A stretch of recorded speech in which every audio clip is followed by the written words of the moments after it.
All right. I hope you made your avatar and see that this example can be a very useful tool to start pinpointing what your target audience is.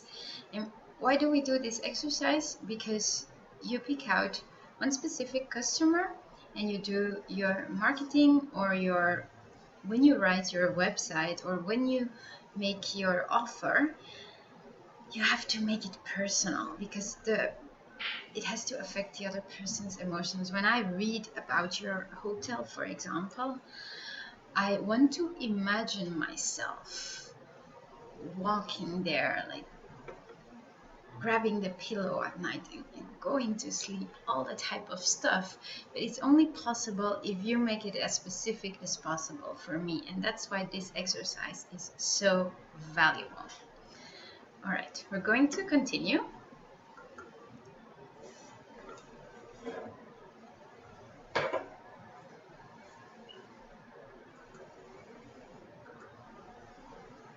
Let's mark out visions and goals.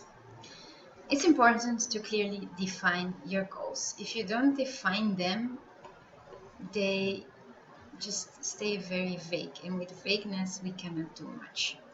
The difficulty, however, is that the goals have to be attainable. If you make them this high and it's so hard to reach it, at some point you will lack motivation, or you will always have the impression you're not good enough, and that's not a good starting point. So make them attainable. However, don't set the bar too low, because then nothing much is going to move. The goals have to be integrated into the larger overall strategy. The pitfall is, and I have here the picture of a pit where they roast an entire pig in French Polynesia. I'm pretty sure in some of island nations you eat that too. That is delicious festivity meal. I use this so you can remember it. It is a pitfall for being too vague with goals. A vague goal example can be, I want to attract more visitors. Yeah, that's basically what everyone wants. Every single business wants to attract more customers. But that's too vague. If it's that vague, it's not going to push you towards concrete action. And I've said it before, and I will keep on repeating it. It has to lead to action. Otherwise, it's just up in the air.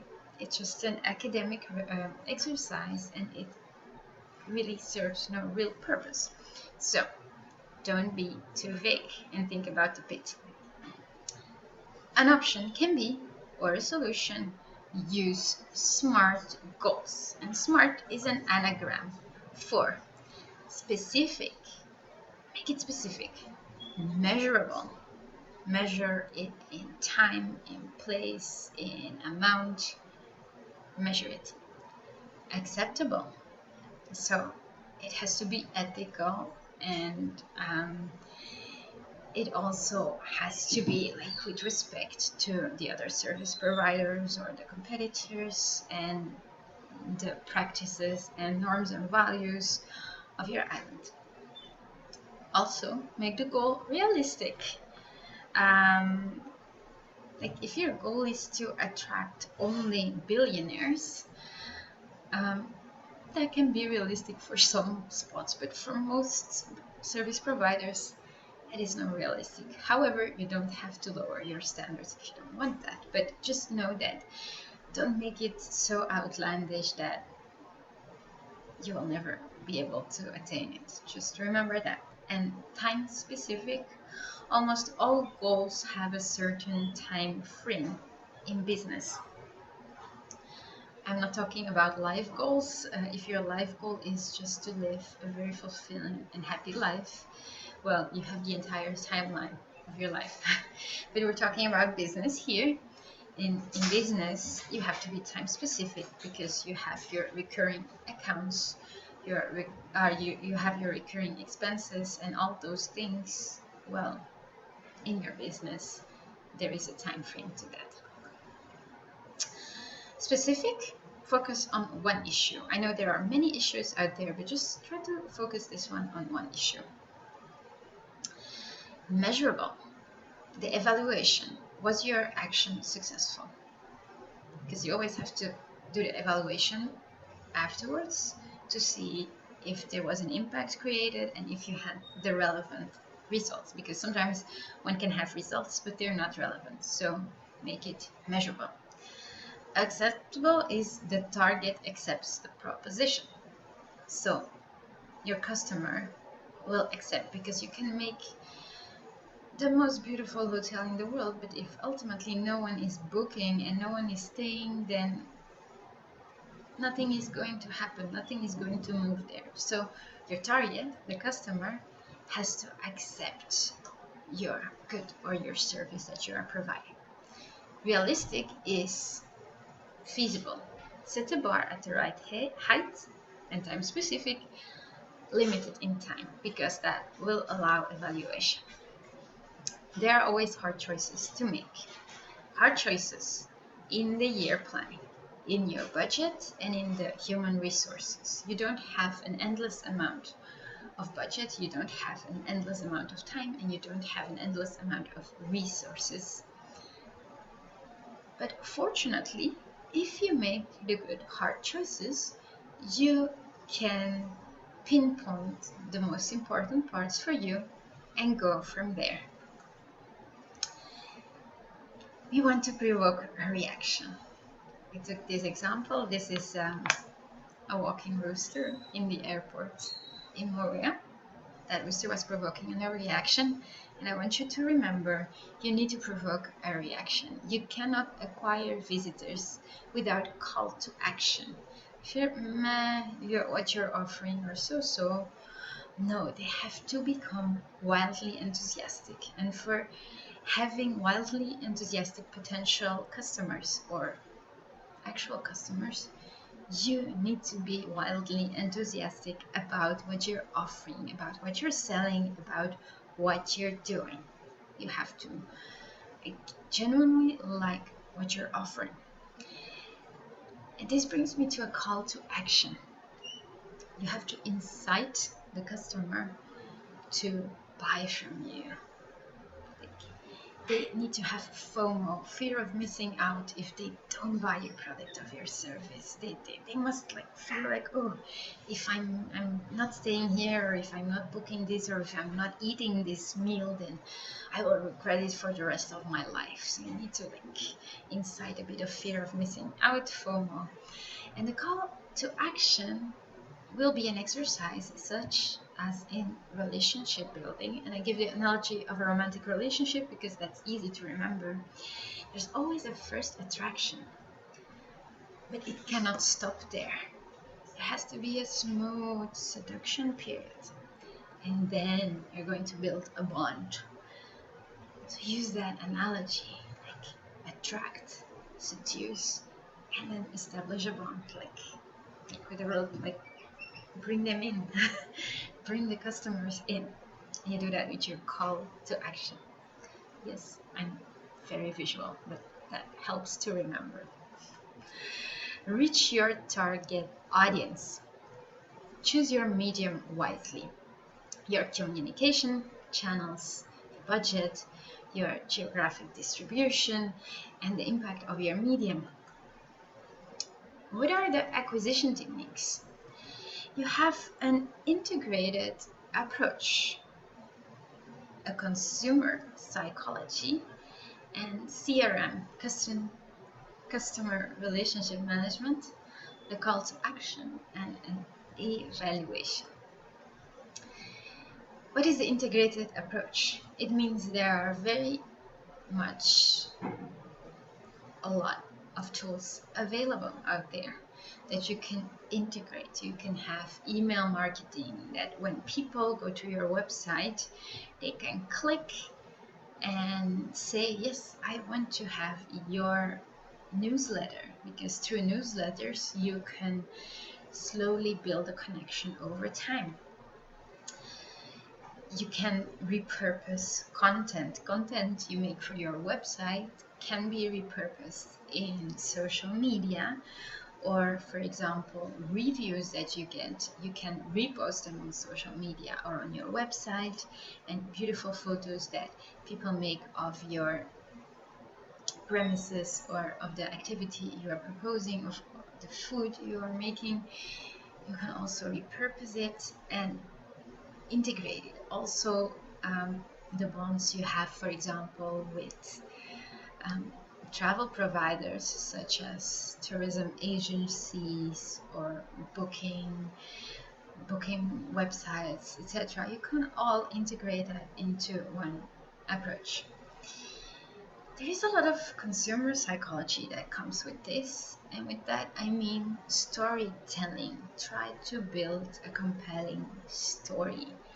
The narrative, even if you're a startup, a beginning business, still there is a story behind that, and people link themselves to other humans. So if there is something in your story that sounds true to them, or that is an analogy to their life, for example, your dream was always to have a pancake place. You have been dreaming of that, but your parents always wanted you to take over the family business or become a doctor or have a boat and go fishing, but you want to have that pancake company. Then, and finally you have that pancake company, you can make a story out of it, and you can make it so compelling a lot of people can find themselves in that story and think, wow, that guy or that lady is so appealing to me because I have had those same struggles in my life. And that storytelling attaches to the psychology of your customer, and that is basically where we want to go. CRM is create a funnel, customer relationship management.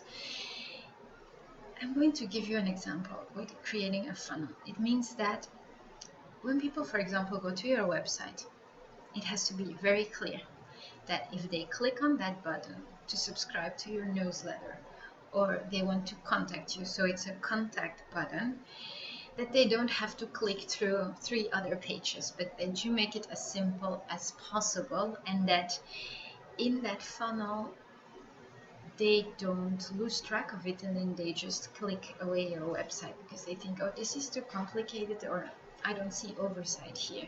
So a funnel is actually that you see that from point A to point B, which is buying from you, they keep on going until they actually buy. So you have to integrate all those tools and all those techniques together so that you don't lose customers along the track, for example, because they can never find on your website how to contact you, for example.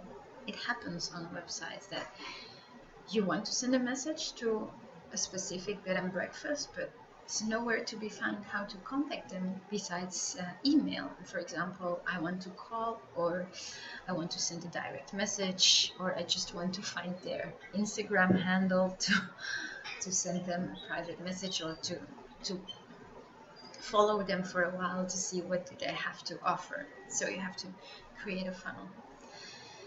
Also important is the call to action, what I said, the entire courtship, the seduction, the bringing the customer in. You have to take the customer by the hand, almost like a child that you're guiding. If you have a baby, you guide it by the hand when you're walking through the park or besides the sea.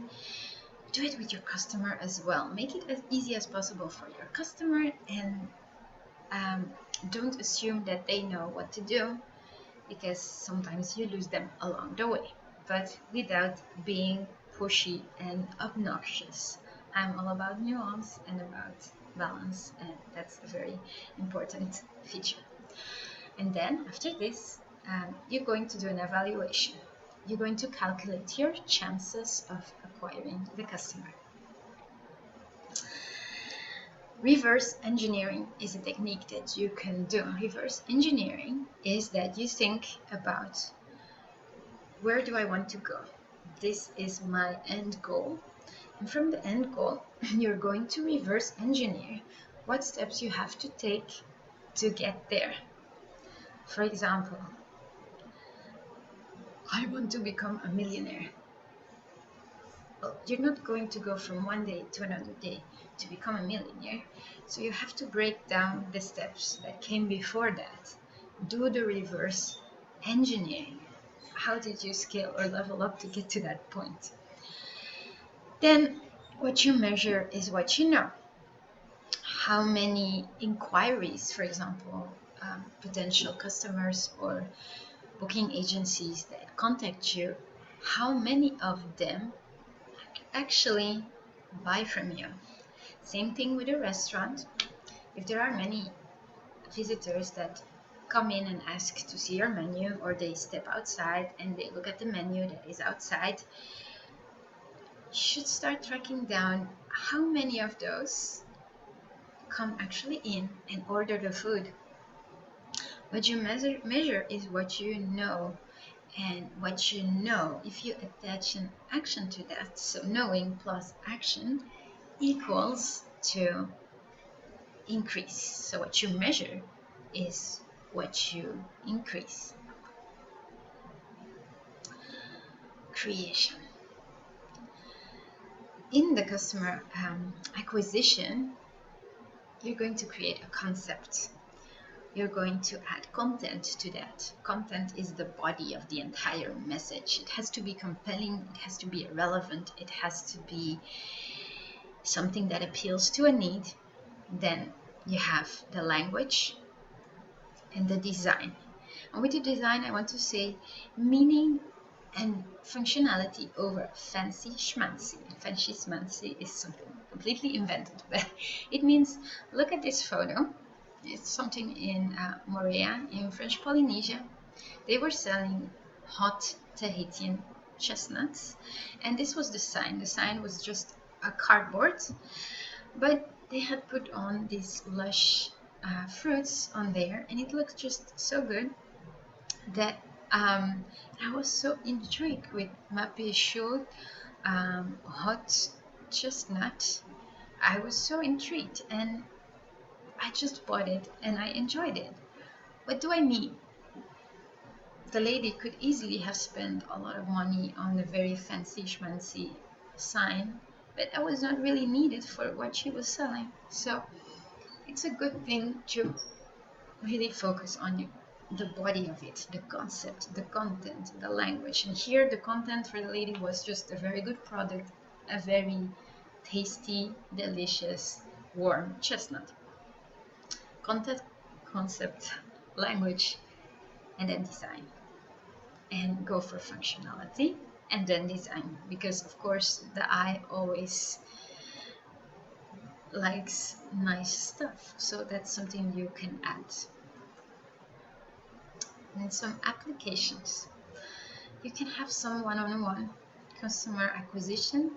You can use the media, of course.